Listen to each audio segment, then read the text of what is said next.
Hi guys, and welcome to How We Roll. I'm Hadley, and I'm so excited to be here talking with someone for episode 2. So a couple months ago I posted on my Facebook page that me and my best friend Hattie were going to be kind of talking about what's been going on in the last 6 months in her life, and talk about some of the obstacles that she's faced and kind of how that has shaped her views on friendship. I'm so excited to do this now because without even planning it, yesterday was Best Friends Day, and the day before that was National Cancer Survivor Day, and Hattie is now officially a cancer survivor. So I'm so excited. We're going to ask some questions. We're going to talk about some stuff. I hope you guys enjoy. Okay. So, welcome. I'm excited that you're here. I'm so excited to be You don't want to be here, but that's okay. You're gonna suffer through it. We're gonna have so much fun. This is not the worst thing that has happened in the last 6 months. No, definitely not. So just if you would tell the people about yourself, who you are, what's kind of been going on, all the things. Okay, so my name is Hattie Thomason. I was born and raised here in Metropolis, Illinois, but right now I'm going to school at Union University, where I'm studying accounting. And the big thing that's been happening recently is that in January, before I went back to school, I was actually diagnosed with non-Hodgkin's lymphoma, which is a type of cancer. And so the past few months I've been going through chemo treatment. So that is big. You're 20, right? Yes, You're not 21 I'm yet. 20. Okay. And so that's not something that most 20-year-olds go through. No. I mean, I've not gone through I would chemo. say you've gone through quite a bit. Yeah, but not chemo. Yeah. Like, that's crazy. Yeah. And it definitely puts things into perspective, would you say? For sure. And so we're going to kind of talk about that and just kind of share your wisdom and your heart and kind of what God's brought you through and taught you through all this. And then I'll kind of tell like my friend perspective, how I didn't handle things half as well as you did. I guess the first question would be, how did you feel like when they first told you? How did that go? How was that day? Just tell us about that. So I had been feeling like really sick and like just not really feeling myself for like a few months before I was diagnosed. And so when I came home for Christmas break, I went to the doctor, and my doctor is actually my uncle. And so like I went up to him and he was like, what's going on? I was like, I don't really know, I just don't feel good. And so he prescribed me, like, we thought it was bronchitis, and so he gave me some medication for that. It wasn't working, so I had to go back to the doctor again. And, he's like, maybe you need another round of the antibiotics. Sometimes it doesn't work the first time. So I went through that again. Pneumonia or something. Maybe you need to get an x-ray. So I went into the hospital. I had an x-ray done. And there was something, like, showing up on my skin that shouldn't have been there. But they didn't really know what it was. They thought it might have just been, like, me standing in a weird position that made it look like that. So I had to go back, and I think I got a CAT scan next, and at that point they saw that there was like something in my chest, and they didn't exactly know what it was, but they knew it was like a big issue. A football-sized issue. Yes. So I actually went to see a specialist in St. Louis after that, and at which point they like did a biopsy, took sample of the tissues and whatnot, and they confirmed that it was cancer. But kind of the emotions that were like going through my head, I remember the day before I went to see the specialist in St. Louis, when they called back my results of the CAT scan, we were sitting in, it was me, my mom, and my dad were sitting in the living room, and my mom got the phone call from my uncle, and he was like telling her it was, because at that point they knew it was either like cancer or it was like one other thing, but it wasn't like either of those options were not good. And so I remember my mom called me over there and she was like, sit down, and she like told me what he had said, and I just remember being very shocked at first and like, are you serious? Like, how do I have cancer? Like, I'm 20 years old, I'm supposed to go to school in a few months. Like, what am I, how am I supposed to do that? But I think more than that, like, I just had this overwhelming sense of, like, peace. Like, I don't remember being scared about the outcome of this or having to go through chemo or anything once. And I fully believe 100% that was the peace of God. And so that was just, like, a huge part of my journey, was this, like, sense of peace that he gave me the entire time. That's awesome. And that's crazy. Like, I just know. to be told, like, because what you didn't mention, but I'll mention, it was the size, it was the length of a football, right? Yeah. And then the width of a basketball. Yeah. And so you have this basketball-sized tumor in your chest, and you're 20 years old. She just got a really good, she won't brag on herself, but I will. She is the debate team queen, okay? My words, not hers. And so she has this debate thing going on. She just had a really good internship that she got. And, like, all these things were falling into place. And then, like, hey, you have cancer, and you have to stay in Metropolis, Illinois for 6 months. And not that Metropolis, Illinois is the worst place to be. But it's not where I thought I was going to be. It's not where you thought you were going to be. That's the kicker, yeah. And you definitely didn't think you were going to have cancer. And so it's just crazy. And so she called me. I guess it was a Monday night. I don't even know how I remember that. But it was like a Monday or a Wednesday. Yeah. And I called her earlier. It was a Monday, I think. It was a Monday. Because it was when I got the CAT scan results back. Yeah, and so I called her earlier that day because her church does this thing where they fast, like, after Christmas. And I was going to do it with her. And I was going to ask her, like, hey, are you fasting again? Let's do that. And so I answered the phone because I just thought she was, like, calling me back. And I was like, hey. And her voice was just, like, not herself. And she was like, huh, hey. And I was like, oh, gosh, what's wrong? Like, I thought, like, there was some drama that I missed or some kind of tea was happening that she was going to tell me about. She was like, so, I went to the doctor because I haven't been feeling good, and I literally zoned out. Like, I knew where it was going when she said those words. And I was like, oh, no, I am not prepared for this conversation, which is ridiculous because, like, I'm not the one with the tumor in my chest. And so I was like, and she's like, so it could either be this thing that would entail having heart surgery and I'll be out of school for 2 weeks, or it could be cancer and I'll be out of school for a couple months. And I said, cancer? She's like, yeah, they think it's cancer. And I was like, oh, okay, bye. She hangs up the phone. I went and talked to my mom after that. I was like, Hadley just, like, kind of hung up. I was like, she usually talks for a lot longer than that. Oh my gosh, if we're on the phone, it's going to be a 6-hour conversation. Oh, yeah. And it's going to start over here, and it's going to go over here, and it's like, it's never going to circle back around to what I originally called for. And so I looked at my phone, and it said, like, 2 minutes or something, and I was like, oh no, I didn't handle that well. But I still wasn't in my right mind, and I was sitting on my bed, and I was like, Mom, come in here. And she was like, what? And so she came in my room, and I said, Hattie might have cancer. And she was like, oh. And, like, she was in shock, and then she left. But after I got done flipping out for, like, 15 minutes, and this is God's honest truth, I opened up my Bible, and because I had school that day, or had to go to the school or something, and I go to community college right now, I'm going to Murray in the fall, and so I had to drive there, and every time I drive to school, I listen to a podcast. I listen to a podcast on the way there, and I listen to a podcast on the way back. And I listened to this podcast, I don't know who it was with, but it was talking about the book of Ruth, and it was about this book called How to Make Your Life Not Suck. And it's talking about, and that's like my kind of thing, like, how are you going to make our lives not suck? That's my kind of thing. And so it was talking about the book of Ruth and how, like, the themes of, like, girl power and, like, friendship were in that. And, like, how, like, when Naomi's husband died, Ruth could have just left and, like, gone on, you know, but she stayed with Naomi.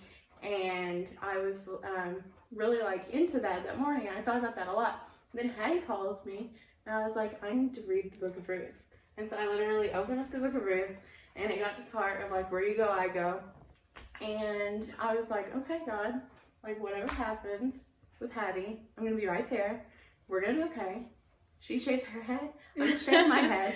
She didn't want to pass. So No, she did try to shave her head for a little bit. I did try to shave my head, but she thought that was inappropriate. So, and I was just like, I'm the type of person when conflict arises with people, I just like skirt on away, and I'm like, ooh, like we're having problems. Let me just go over here and let you not be mad.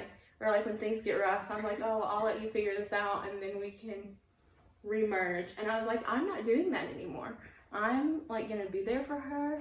Whatever she needs, like I am there. And so I called her back and I made her repeat everything she said, and because I had no idea what she was talking about before. And so I wrote down in my Bible, actually, and I looked at it earlier before you came, and I erased it after your last email because I was like, it's done, we're good. Yeah. But I wrote down like all the things so I could like tell like my parents like the right thing, because I was saying something about your jugular, like you have cancer in your jugular or something, and you were saying aorta, and it was just a mess. And so I like wrote down all the notes that she was saying, and I was like, Hattie, it's gonna be okay, we're gonna be fine, like you're gonna be fine, we're gonna get through this together, whatever you need, we're all gonna be fine. But it was just really crazy. Yeah, and I will say that, like, I know, like, you said, like, all that, you feel like you, like, run away sometimes when things get hard, but I don't think you did that at all. Like, you were definitely, like, I couldn't have done this without you. I felt like you really helped me through this a lot, just by, like, being there, and, like, me feeling like I could talk to you if I needed to, but, like, not feeling like I had to. Mm-hmm. And I also think, like, with all the health struggles that you had growing up, that helped you, like, be able to like help me through it, because you know what it's like to like sit in a hospital mm-hmm. and have like your nurses come in every 5 minutes and like take your vitals and just stuff that you don't want to have to do. And so I think that you were a great friend, and I'm so grateful for that. Well, so thanks. Yeah. So, but I didn't know what I was doing. I was just like, You definitely acted like you did, though. That's good. I feel like that's my spiritual gift. Yeah. Bullcrapping things is my spiritual gift.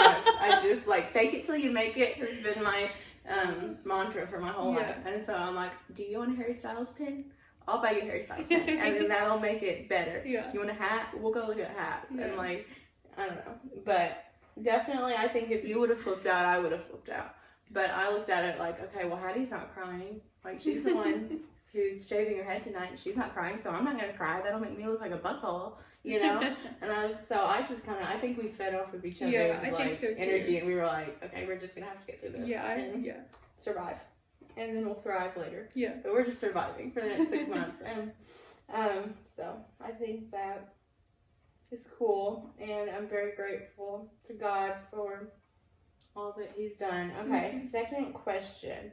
After all of this, all of your health struggles, all of cancer, all the chemo, because this video is about friendship, how has your definition or like your view on friendship changed or stayed the same or somewhere? Yeah, I think one of the most important things I've learned is just like being there for your friends, and like kind of like I touched on a little bit, saying like how I felt like I could talk to you about like serious important things if I needed to, but also like just being there to like take my mind off things and to like, just being supportive. And then also like intentionally asking, like you would text me on like Thursday, like, hey, text me after your blood work's done so I know it's all good.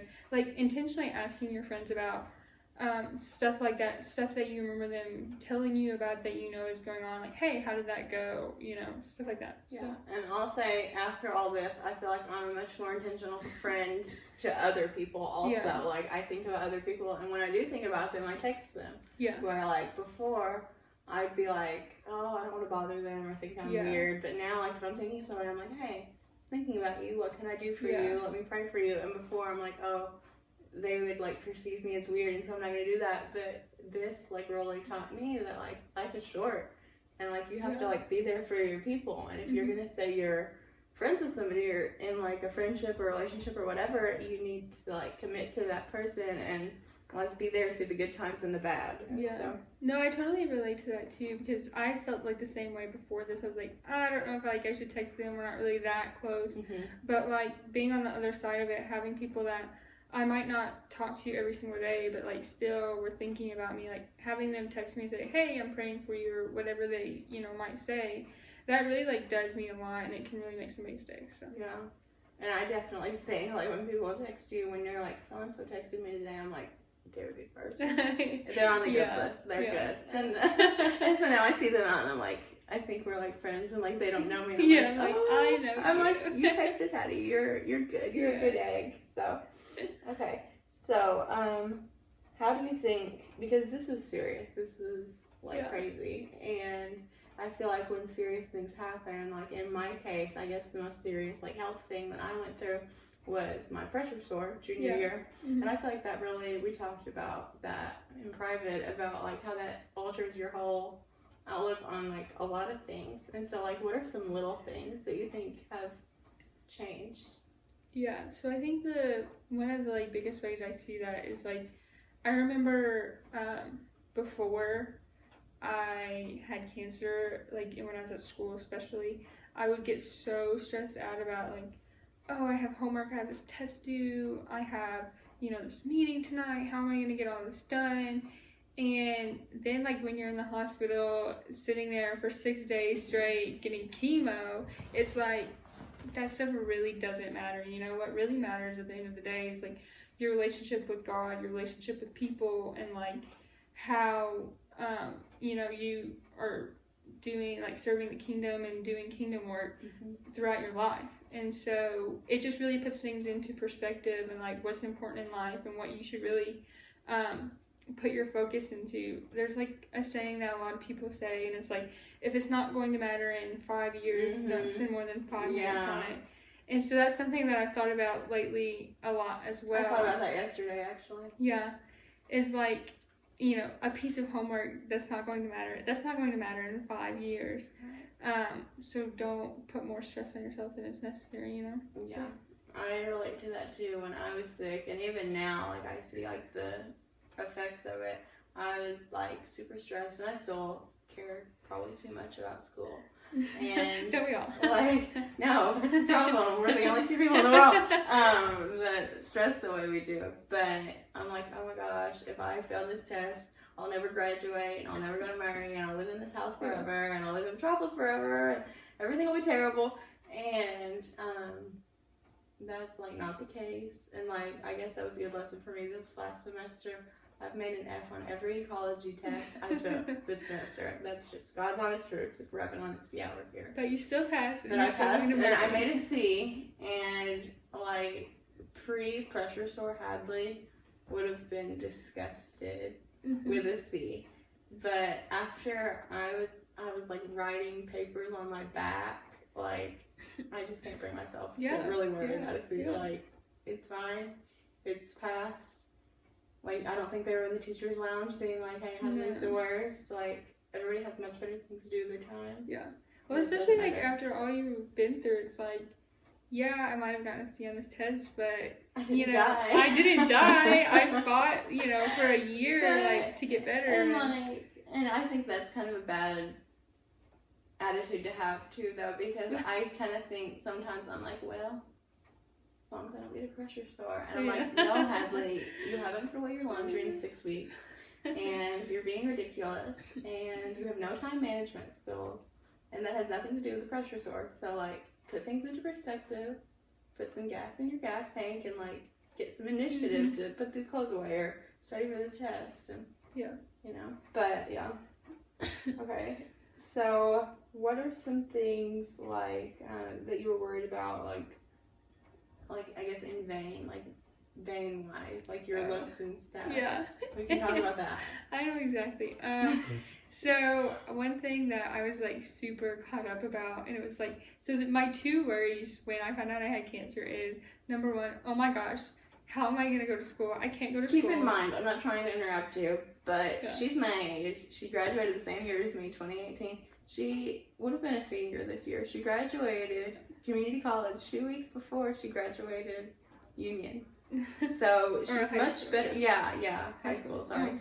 But she is much better off than every single one of us. So anyway. Yeah, it's like one of those things. It really, looking back, I shouldn't have been worried about that. Everybody at Union has been like so fantastic and just like working around me and doing anything that they can to help and make sure like I, still get my education and I still have my scholarships and everything. But anyway, so the other thing that I was so worried about was losing my hair. And I remember like which is a big deal. I don't feel Yeah. like that's like a little concern. But it was, but like looking back, it's like, come on, Hattie, get over yourself. yeah. But I was so like worried. I'm like, oh my gosh, like people aren't gonna want to look at me. I'm gonna feel so weird. Like I'm not gonna post on Instagram for 2 years. I really thought that. I'm not even gonna lie. I was worried too, and I was like, she's gonna start shaving her hair off, and I'm gonna cry, and I'm gonna make it a billion times worse, and like. I didn't think you were going to look awful, but I was like, I don't know what this is going to look like. I don't know how I'm going to react because it's just different. It's not like typical. And then she shaves her hair off and like you can't see it under the hat, but she has the most perfect head. Yeah, I have a very like round, smooth head. It's a very perfect head for bald head. Yes. I told her that if she really wanted to stay bald after this, she could. It could be like a fashion statement, but we're not feeling it, I guess. So yeah, I was like so worried about that. Even after I did shave my head, I was scared to look in the mirror. I was like, I don't want to look at myself. Well, and you still had hair when you shaved it off. Yeah. Like, okay, it was just like really short. We had a party. We did. In her kitchen with the beautician and all her family and the beautician's husband and everybody in Metropolis was in Melissa Thomas's kitchen. Okay. And she was nervous. She was like, I'm going to be bombed for all these people. Mm-hmm. And she was like, you're going to have to do this. You have to tell my mom. And I was like, ma'am, I'm not telling your mom anything. Let's get that straight right now. Your mom's like going through this too. I'm here for tears and to possibly shake my head. Yeah. And there were no tears. She laughed the entire time. I think you cried a little bit. But like, I don't even know. And they did like your lines, you know? Mm-hmm. And I was like, Hattie, you need to look in the mirror just because, like, if you think your lines look awful, which they didn't. Yeah. But, like, if you think you look crazy, you're going to have to fix it because it's going to be a million times worse looking crazy for the next 2 weeks. Yeah. And so I think I was like, I pulled the mirror up. She threw the mirror in my lap, and I literally threw that mirror out of the room. I was like, okay, no more mirror. We're done with the mirror. Yeah. Hattie has spoken. No more mirror. And, like, I was ready to, like, get a hammer and, like, bust all the mirrors out of the house. I was like, oh, my gosh. But that was, like, I don't know, maybe we just have a weird sense of humor, but that was the most fun night. It was. It was so much fun. We had such good food. We had such good conversation. It was so funny. Not that you had to lose your hair. No, it was just like a fun night, and like that's like gonna be a memory now. Yeah, it is. My parents thought I shaved my head. Yeah, we tricked them, and they were like, "You're a good friend." They know that I have a lumpy head underneath my hair, so they were like, "Ooh, she's not gonna look as good as Hattie." Gross. But I didn't. Because Hattie made it very clear that no one else was shaving their head. So that was like my base, like my main fear, I guess you would say. Just like not having hair, but again, it's like one of those things, once you like, you know, you're sitting there going through chemo or like, you know, whatever it is, you just realize how insignificant that is in the grand scheme of things. And like I said, in 5 years I'm going to have a full head of hair again, so it's like not a big deal. And it's going to be curly and red. Maybe not. I don't think I'm going to be looking like Lauren Coakley anytime soon. She's going to be like Lauren Coakley hair. It's going to be great.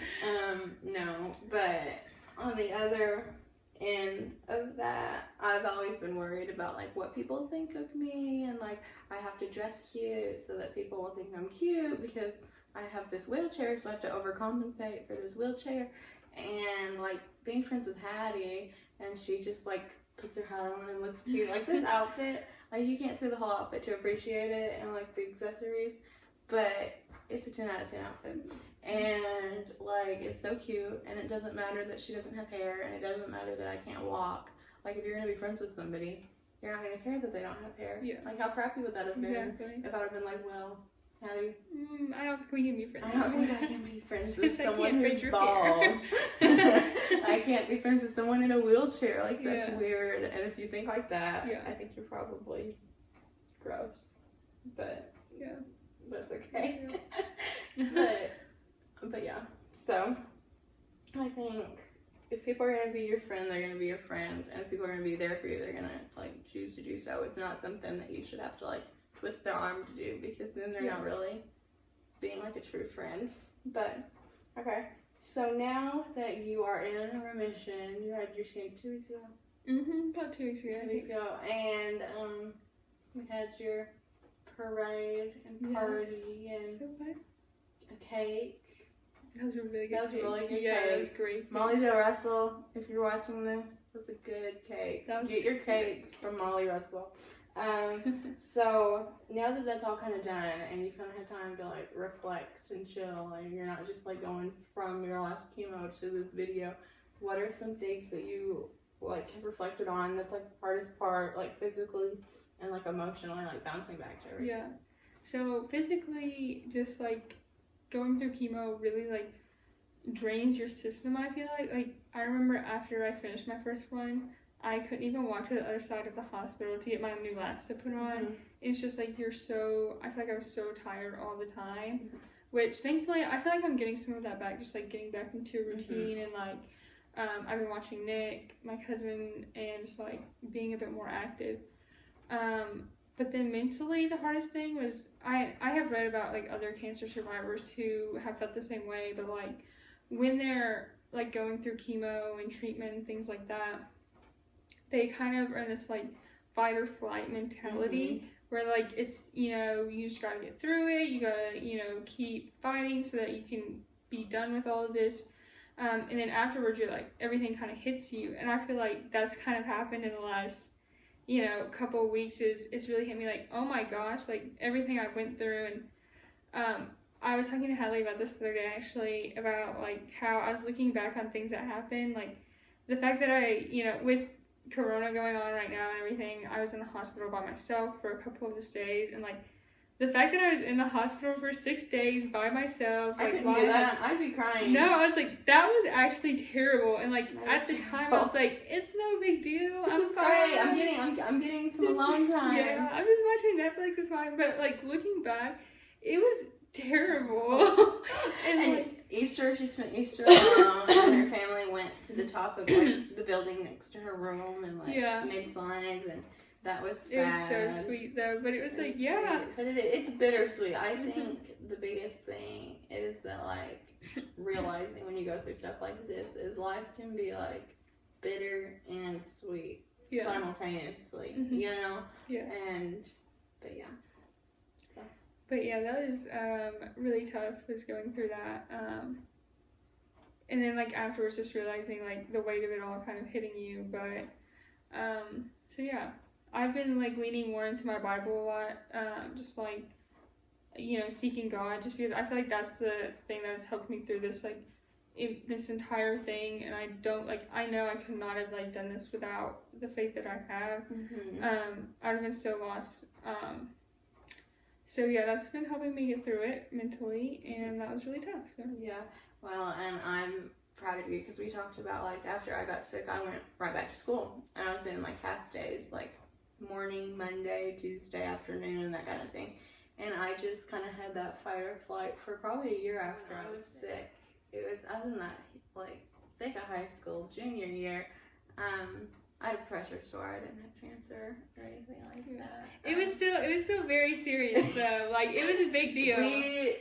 We don't know how to just we don't know how to just accept like the things we've been through. We downplay them. Yeah. But it's fine. But there was this hashtag going around. Do you remember that hashtag? Pray for Yes. And like Ella's softball team went to state, and they wore these purple bows in their hair, and I was just like, "What is happening? Am I really that sick?" Yeah. Like, I'm a hashtag. I'm tweeting hashtag as I which is. I think that you think that's cool when you're a junior. You're like, ooh, people are hashtag doing Hadley, and it's like, oh my gosh, Hadley, you're dying. Please focus on other things. Also, you talked about your word of the year and how it's intentionality. I remember when we did that, you texted me and you're like, Hattie, come up with this. Like, will you please do this? And I was like, okay, whatever. Like if you want me to do it, I'll do it. Yes, and you weren't into it. Do you remember what my word was though? Courage. It was peace. Peace. Can you believe that? And yours was intentionality. So it really is like our words are catching up to us, because that's crazy. Maybe that's just like our life words. Yeah, maybe it's a life word. That's crazy. I did not realize that. That's so funny. And nobody was into that I think Olivia was the only one that like really Yeah. embraced the word of the year. So if Yeah. you want to have the word of the year, start it now. Mm-hmm. But that's really cool. So what are some of like the little things that like you saw yourself worrying about before you got sick, and now that you're like not sick or you're post cancer, you know? I kind of look at my life like before the pressure sore and like after the pressure sore. You know what I mean? And so, what are some things that you used to worry about a lot, and then now you're just like, it's fine. So just like the biggest things were like school stuff. Yeah. And just like everyday, like little things, like, oh my gosh, like I have homework today, I have a test tomorrow, I have, you know, SGA meeting this afternoon, and then I have a debate tournament this weekend, so I have to get all of this done. And like just getting so stressed out about little stuff like that. Yeah. And there's a saying that like a lot of people say, and it's, if it's not going to matter in 5 years, then don't spend more than 5 minutes worrying about it. And I think that's something that I really like realized just how true that is throughout this whole experience. Is like, you know, that stuff really does not matter in the long run. What matters is like your relationship with God and how you treat other people, and you know how you're living a life that's worthy of, you know, all that Jesus has done for us. And so that's something that I've really like thought about a lot as I go through my day. Is like, you know, does this stuff really matter, and how am I glorifying God in my actions today? So. That's awesome. And I think we can all learn from that, and we can all apply those things, because, I mean, you don't have to go through cancer to have struggles, or you don't have to be in a wheelchair to have struggles or whatever. One of the biggest things that and I still struggle with it today, it's the honesty hour, let's just lay it out there. I care a lot about what other people think. Like complete strangers. Like, I can meet strangers and I'm like, oh, I hope they like me. I hope they like my outfit. I hope that, like, I was up to their standards. And how weird is that? Like, we weren't called to, like, fit into these people's standards and their, like, you know, what they think is cool or normal or fun or whatever. And that's what I've always, since, like, 7th grade, like, focused on. And that's been, like, my stumbling block, I think, in my walk with Christ. And I think seeing you like live your life and still be faithful to God and all that kind of stuff, it just showed me like, who cares what other people think? Like, you have like a best friend, like a soul sister in Hattie Thomason, and like everybody else can like go away if they don't like me. Like, sorry. Like, if there's something you want to change about me, send an email and and it's like work on it. Like, I don't know. In the grand scheme of eternity, we spend so little time on this earth. Like, would you rather please, you know, the world and not please God, or please God and not please the world? You know. Exactly. I agree. Okay. So, what is the hardest part now that you're in remission, cancer free? What is the hardest part for you, like, bouncing back physically and emotionally? Yeah, so physically, chemo just, like, really wears you down. It's exhausting. And so I remember, especially when I was going through chemo, I was just so tired all the time. And, like, after my first chemo treatment, and I think even, like, my second and third maybe, I had to, like, I couldn't even walk from, you know, where I was staying at the hospital to the other side to get my Neulasta injection put on. And it's like, it's not even that far, but like they had to push me in a wheelchair because I was like, and then you're aggravated. And I was like, why can't I like walk over there? You know, like I used to run every single day, and I used to do all these intramurals. Like, what's going on with my body? So just like adjusting to the fact that, you know, like you do need rest and you need to like recover from that because you're going through a lot. So physically, that was the hardest part, and then mentally. This is something that I've seen a lot of cancer survivors talk about, actually, is that, like, when you're going through treatment or chemo or whatever it is that you have to do, you kind of have this fight or flight mentality of, you know, doing whatever you have to do to, you know, survive and to go on to the next day and to get through the stage of life. And then afterwards, it's just, like, kind of like you feel this weight of everything that you've gone through, and you realize kind of like, oh my gosh, like, that was really hard, and that kind of sucked a lot. A lot. A whole lot. And so just, like, mentally processing what you're going through, and, like, everything that you've been through was probably the hardest part. And I think that's really where I started to lean in to God a lot more, and like, oh my gosh, like I can't handle this on my own. Like I need your help through this. So. Well, and I'm the queen of trying to like do things by myself. Yeah. And, like, I think it just comes from like me wanting to be like everybody else or whatever. Like when I was a little girl, I wouldn't want help pushing my wheelchair, you know. And so like when I was sick, I was like, I can figure this out. I'm in a hole right now, but I'll find a shovel. Yeah. And I'll start digging my way out. Oh yeah. You know, and that's just who I am. And I didn't like process my emotions. Like I missed out on a whole year of school. I missed out on homecoming, you know, and big things for like a high schooler. And it was just really emotional, and I didn't really process through my emotions through that whole thing. And then it caught up to me later, like probably a year later, and it caused me more harm than good emotionally and like physically. It was affecting my health. But you, when your last bag went through and you called me, you're kind of emotional. Yeah. And you're like, oh God, I'm so embarrassed that I'm like kind of emotional. And I was like, no, you need to be emotional. You need to like feel these things while you're going through them, because when you just stuff them down, it'll just make you crazy, you know? And so I really respect that about you, that you just like, you got through what you needed to get through, but then you felt what you needed to feel, because a lot of people aren't like that, and I'm not like that. And so I think that's good, and that's awesome, and I think that's the way God intended it. Like, you need to grieve, but you also need to like move on, but you have to like feel your feelings, or it'll make you crazy. So alright, well, I do want to share a verse. We have your phone. I didn't know I was going to do this. So there's a verse that I read at the beginning of Hattie's her cancer diagnosis, her cancer journey, not thing. And it is like my favorite verse. I think it's probably the verse of the year for a lot of people. And I said that at a speaking engagement. I had one speaking engagement of 2020. And I think that was what it is, because it's just been a hard year for a lot of people.